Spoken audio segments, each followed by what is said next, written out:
وهاي الخلطة الطيبة فيها 10 دقائق تحريك، واخر شيء بنصب الدبس. الله الله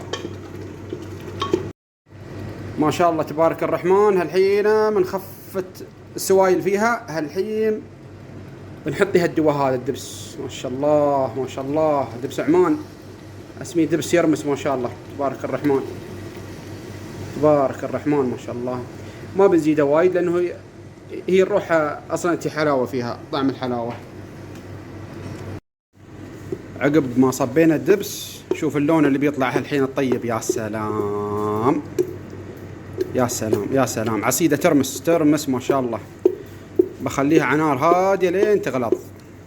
هاي ما حطيت فيها سمن ولا حطيت فيها سكر، طبيعية اورجانيك 100%.